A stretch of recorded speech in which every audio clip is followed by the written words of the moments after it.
영광을 돌리세 우리 하나님께 존귀와 위엄과 능력과 아름다움 만방의 모든 신은 헛된 우상이니 오직 하늘의 하나님 그 영광 찬양해.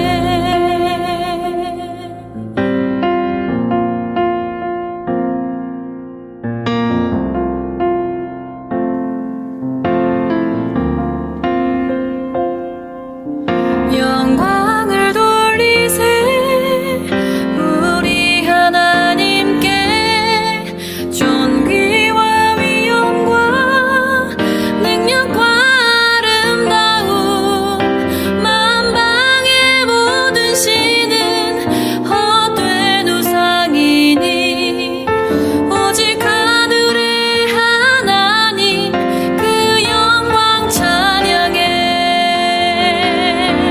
주님의 영광 모든 나라 위에 주님의 영광 온 세계 위에 하늘에 계신 우리 아버지 영광 찬양해. 우리 주님 나라 영원하리라. 우리 주님 뜻은 이뤄지리라. 주님의 영광 모든 나라 위에 주님의 영광 온 세계 위에 하늘에 계신 우리 아버지 영광 찬양해. 우리 주님 나라 영원하리라. 우리 주님 뜻은 이뤄지리라. 우리 주님 뜻은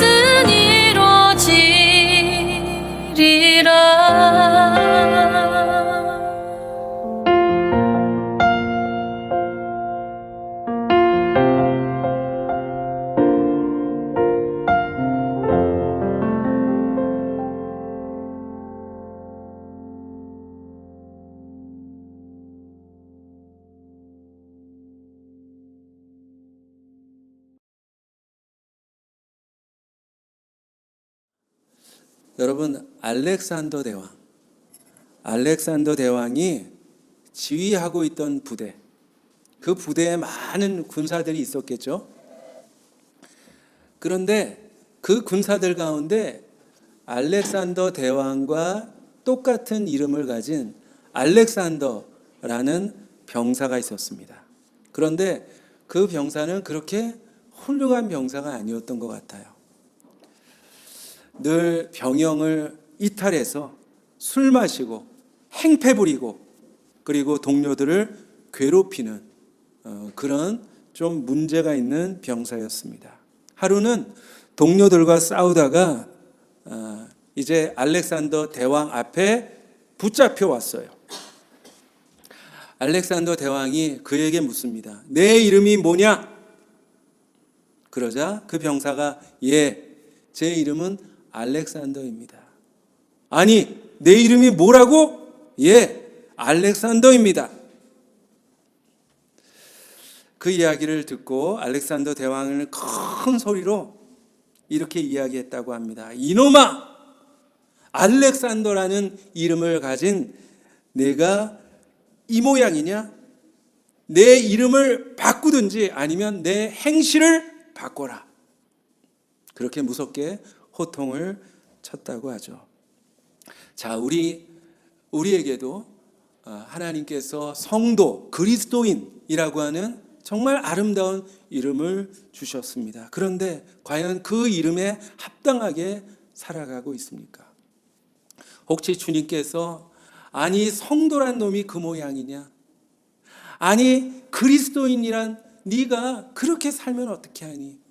하면서 우리에게 호통을 치지는 않으실지 모르겠습니다. 성도는 어떻게 살아야 할까요? 성도는 성도답게 살아야 합니다.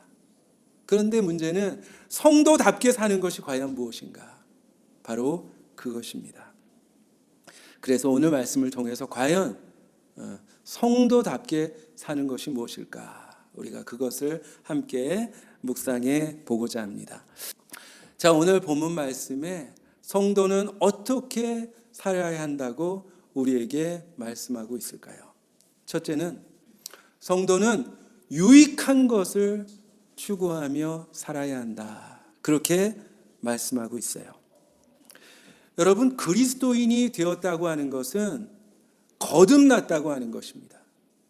새롭게 태어났다고 하는 거예요. 그러므로 이전에 살던 대로 살아서는 안 되는 것입니다. 새로운 기준과 새로운 가치를 가지고 살아가는 것을 이야기합니다.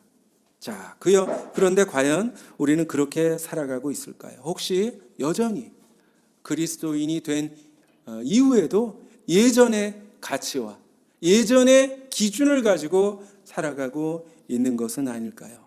세상 사람들이 생각하는 대로 생각하고, 세상 사람들이 말하는 대로 말하고, 세상 사람들이 행동하는 대로 행동하면서 여전히 그렇게 살아가고 있는 것은 아닙니까? 과연 그리스도인의 기준, 그리스도인의 삶의 기준이 무엇이 되어야 할까요? 자, 그러면 먼저 그럼 세상 사람들은 어떤 기준을 가지고 살까? 한번 생각해 볼까요? 여러분, 세상 사람들은 어떤 기준으로 삽니까? 세상 사람들은 이것이 옳은가 그른가, 옳고 그름의 기준을 가지고 산다고 이야기할 수 있을 것 같아요. 세상에는 법이라고 하는 게 있잖아요. 그래서 어떤 행동을 하기 전에 과연 이것이 법적으로 옳은가 아니면 법에 어긋나는가, 그것을 가지고 판단하고 행동합니다. 그래서 교통 신호를 지키기도 하고 또 이렇게 거리 두기를 실천하기도 하고 또 세금을 내기도 합니다.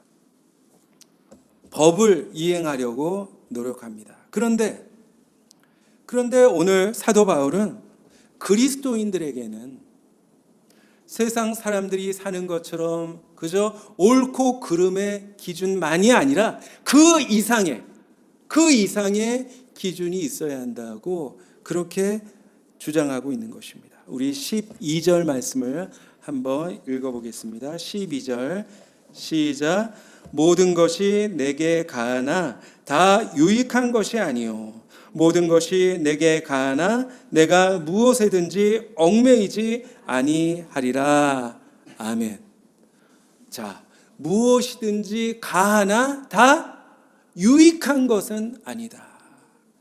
그렇게 이야기합니다. 그렇습니다. 법에 어긋나지 않는다고 다 괜찮은 것이 아니다라는 것이에요. 그리스도인들은 언제나 무엇이 유익한 일인가, 그것을 생각해야만 합니다. 과연 나의 행동이, 내가 살아가는 모습이 과연 유익한가? 그것이 나에게 유익하고 그리고 다른 사람에게 유익하고 그것이 내가 속한 공동체에 유익한가? 그것을 생각할 줄 알아야 비로소 그리스도인다운 삶을 살아간다 이야기할 수 있을 것입니다. 만약에 나의 행동이 법적으로나 윤리적으로나 아무 문제가 없을지라도 내 행동이 남들에게 덕이 되지 못하거나 혹은 누구에게 상처를 주고 그리고 내가 속한 공동체에 문제를 일으킨다면 그것을 절제할 수 있는 것, 그것이 바로 그리스도인의 모습입니다. 어느 영국 대학교에 이제 학생 2명이 있었는데 그 둘이 라이벌이에요. 1등, 2등을 다투는 그런 경쟁자였는데 하나는 동양인이었고 또 다른 하나는 영국인이었습니다. 그런데 항상 간발의 차이로 동양인이 1등을 하는 거예요. 그래서 그 영국인 친구들이 야, 너도 한번 1등 해봐라. 맨날 2등만 하지 말고 1등도 한번 해봐라. 그렇게 이야기했습니다.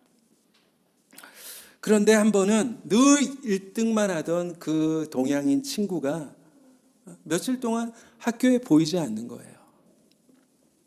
그래서 그 2등 영국인 친구가 알아보니까 교통사고가 나서 병원에 입원해 있었다는 것을 알게 되었습니다. 그 소식을 듣고 다른 친구들은 야, 잘 됐다. 이번에는 그 1등 하던 친구가 병원에 있으니 이제 분명히 네가 1등 할 수 있다. 그렇게 막 부추겼어요. 그런데 학기가 끝나고 성적이 나왔는데 이번에도 동양인 친구가 1등을 하게 되었습니다. 그래서 모두가 이상하게 생각했어요. 아니 저 친구는 병원에 있었는데 어떻게 이번에도 1등을 할 수 있었을까? 그때 그 1등을 한 동양인 친구가 일어나서 이야기를 합니다. 얘들아, 내가 병원에 있었을 때 사실 나의 경쟁자였던 저 친구가 나에게 와서 나를 꽃다발을 주면서 위로해 주었고 수업 시간에 필기한 모든 것을 가지고 와서 날 가르쳐 줬어. 그래서 내가 비록 병원에 있었지만 내가 1등 할 수 있었던 거야. 그런데 내가 저 친구보다 성적이 더 좋을지 몰라도 저 친구가 나보다 인격적으로 훨씬 더 나은 사람이야. 그렇게 이야기를 했다고 합니다. 그래서 다른 친구들이 고개를 숙이고 그 2등한 친구를 좋아하게 되었다고 하는 것입니다. 여러분, 친구를 도와주지 않았다고 그것이 법적으로 문제가 되지는 않았을 것입니다. 그럼에도 불구하고 이 친구는 1등하는 것보다 친구를 돕는 것, 그것이 더 유익한 일이다라고 생각했기에 그렇게 행동을 했던 것이죠. 우리 그리스도인들에게도 필요한 것이 바로 이러한 모습입니다.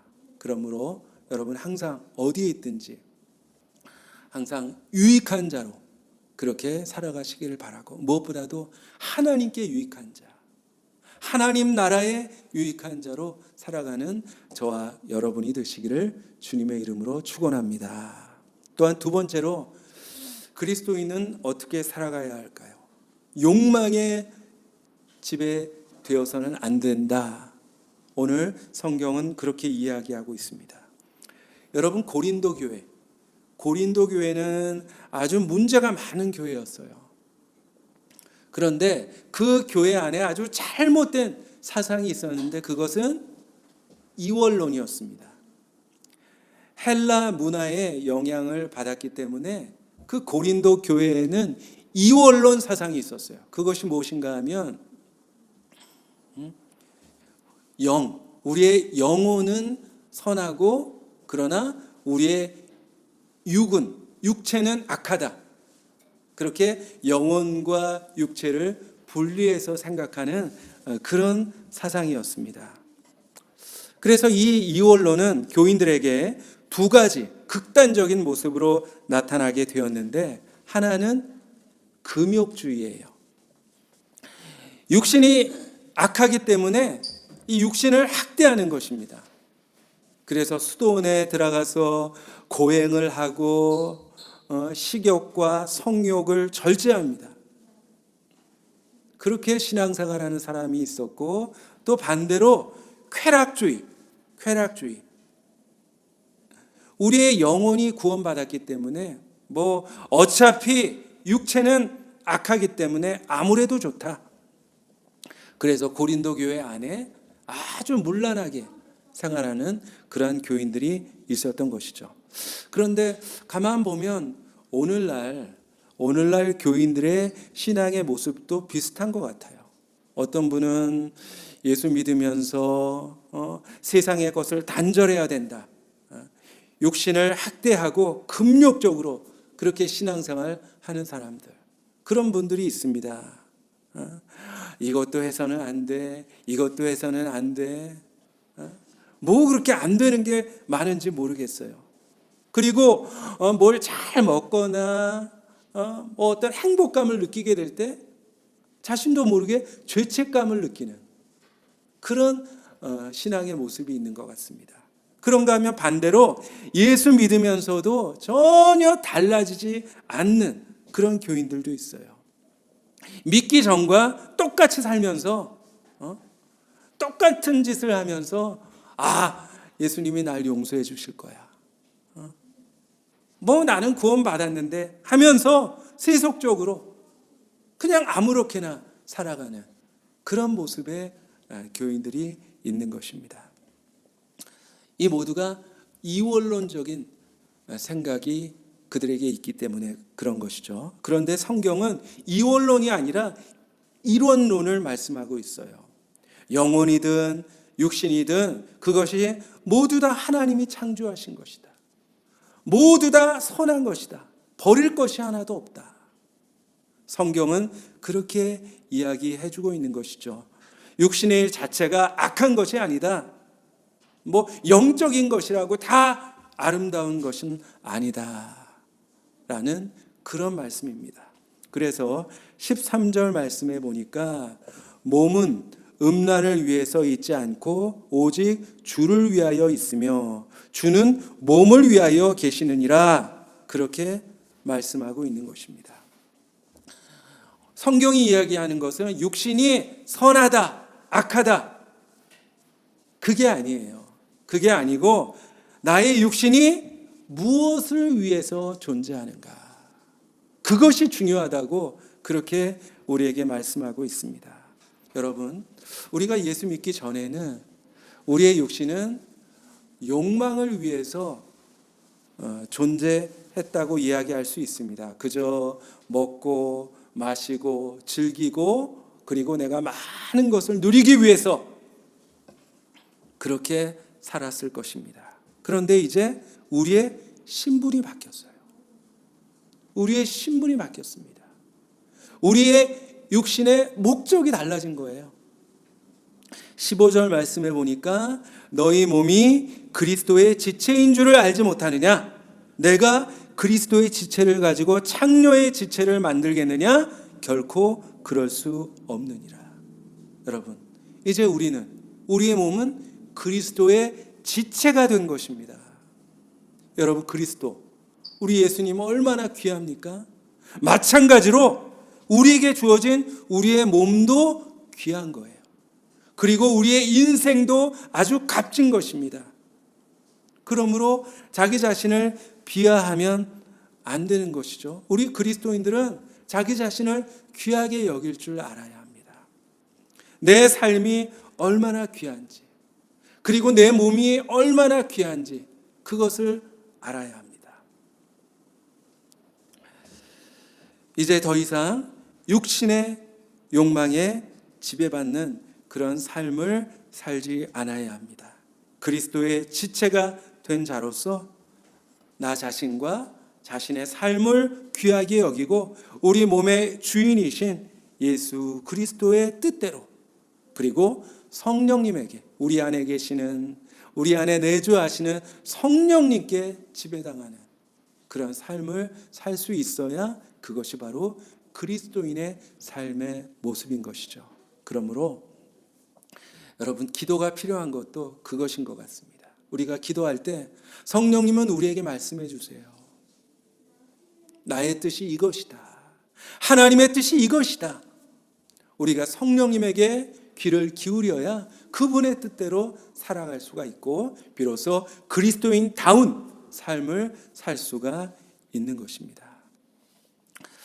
그리고 마지막으로 결론적으로 성도는 하나님께 영광 돌리는 삶을 살아야 한다. 그렇게 오늘 말씀하고 있는 것이죠. 우리 19절 20절 말씀 다시 한번 읽어보겠습니다. 시작. 너희 몸은 너희가 하나님께로부터 받은 바 너희 가운데 계신 성령의 전인 줄을 알지 못하느냐. 너희는 너희 자신의 것이 아니라 값으로 산 것이 되었으니 그런즉 너희 몸으로 하나님께 영광을 돌리라. 하나님께 영광을 돌리라. 그렇습니다. 그리스도인은 하나님께 영광을 돌리며 살아야 합니다. 그런데 좀 추상적으로 들리지 않습니까? 하나님께 영광을 돌려야 한다. 그게 무슨 말일까요? 우리가 모든 것을 최선을 다해서 하되 바로 그것이 내가 아니라 하나님이 하신 것이고 하나님의 은혜임을 인정하는 것이 바로 하나님께 영광을 돌리는 삶이라고 이야기할 수 있을 것입니다. 한번 따라서 해보겠습니다. 나는 아무것도 아닙니다. 하나님이 하셨습니다. 이것이 바로 하나님께 영광을 돌리는 삶이죠. 그 마이클 오라는 분이 계십니다. 이분은 한국계 미국인이신데 현재 국제 로잔 본부 총재로 계시다고 합니다. 로잔 본부는 스위스 로잔에서 시작이 된 운동인데요. 존 스토트, 빌리 그레함 같은 영향력 있는 지도자들에 의해서 시작된 복음주의 선교 운동입니다. 그런데 이 마이클 오라는 분이 최연소로 41세에 총재가 되었습니다. 그것도 아시아인으로 처음으로 총재로 선출이 된 것이죠. 그런데 그가 지은 I am nothing이라는 책에 그가 총재로 임명됐을 때 이야기를 적고 있는데요. 내가 총재로 임명이 됐을 때 많은 사람들이 도대체 저 사람이 누구냐? 저 사람이 뭔데 총재가 됐느냐? 그렇게 조롱했다고 합니다. 그저 저 사람은 일본에서 작은 신학교 하나 운영하고 있는 뭐 별로 이름도 없는 사람이 어떻게 총재가 됐느냐 하면서 이의를 제기했었다고 합니다. 그때 이 마이클 오는 하나님 감사합니다. 하나님께 감사했다고 해요. 그러면서 이렇게 기도했습니다. 주님, 저를 마가복음 12장에 나오는 과부처럼 살게 하소서.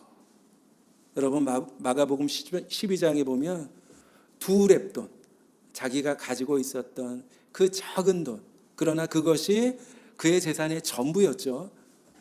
그것을 하나님께 드렸던, 뭐 이름도 나와 있지 않은 그 과부, 그 과부처럼 살게 해달라고 그는 기도합니다. 이름도 없고 가난하지만 제가 가진 모든 것을 예수님을 위해서 쏟아붓게 하소서. 사람들에게는 잊혀지고 오직 주님께 기억되는 종이 되게 하소서. 그러면서 I am nothing. 나는 아무것도 아닙니다. 오직 하나님만이 전부이십니다.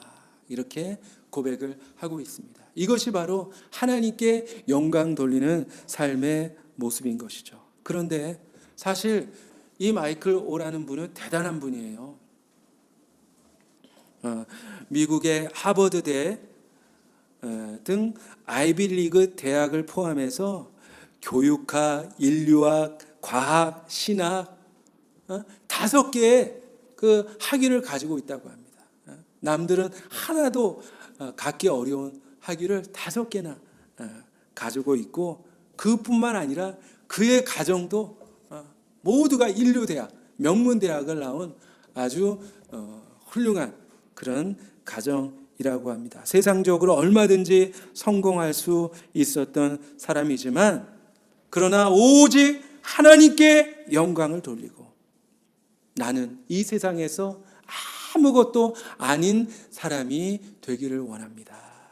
그렇게 소원하고 있는 것입니다. 여러분, 세례 요한의 고백 기억나십니까?